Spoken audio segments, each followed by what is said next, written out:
Hello guys, দিল্লিকে ১০৬ রানে হারিয়ে point টেবিলে বিশাল পরিবর্তন আনলো কলকাতা নাইট রাইডার্স। মুম্বাই, চেন্নাই, রাজস্থানকেও পাওয়ার প্লে থেকে বেরিয়ে যেতে হতে পারে। বন্ধুরা, এই ঘটনাটি ঘটে বিশাখাপত্তনমের মাঠে। আইপিএলের সবথেকে রোমাঞ্চকর ম্যাচে কলকাতা বনাম দিল্লির মধ্যে খেলা হওয়ার সময় এটি হয়।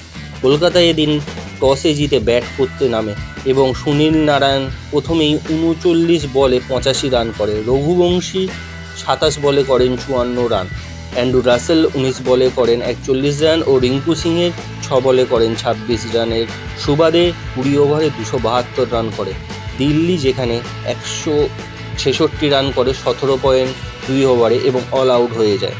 এরপর আমি পয়েন্ট তালিকায় চলে যাব।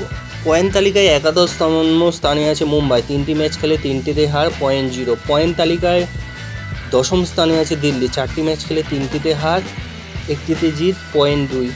পয়েন্ট তালিকায় ৯ম স্থানে আছেন বেঙ্গালুরু, ৪টি ম্যাচ খেলে ৩টিতে হার, ১টিতে জিত, পয়েন্ট ২।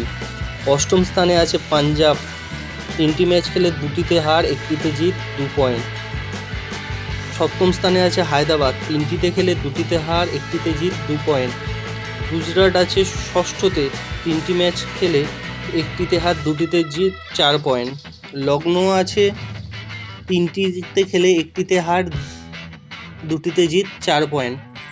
চেন্নাই আছে ৩টিতে খেলে 1টিতে হার, 2 স্থানে আছে রাজস্থান, 3টি ম্যাচ খেলে 3টিতে জিত, 6 পয়েন্ট এবং রান রেট হচ্ছে 1.25। কলকাতা আছে প্রথম স্থানে, দিল্লিকে ১০৭ রানে হারানোর পরে 3টিতে ম্যাচ খেলে 3টিতে জিত, 6 পয়েন্ট।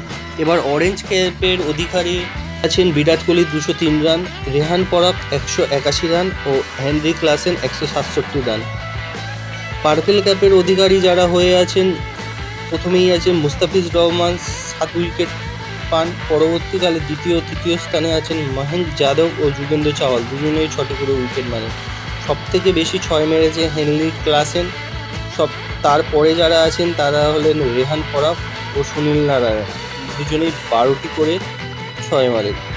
তো বন্ধুরা, আপনারা কি মনে করেন এবারে আইপিএল কোন টিম জিতবে? দয়া করে কমেন্টে জানাবেন এবং বেল আইকন চেপে প্লিজ চ্যানেলটিকে সাবস্ক্রাইব করে দেবে। ধন্যবাদ।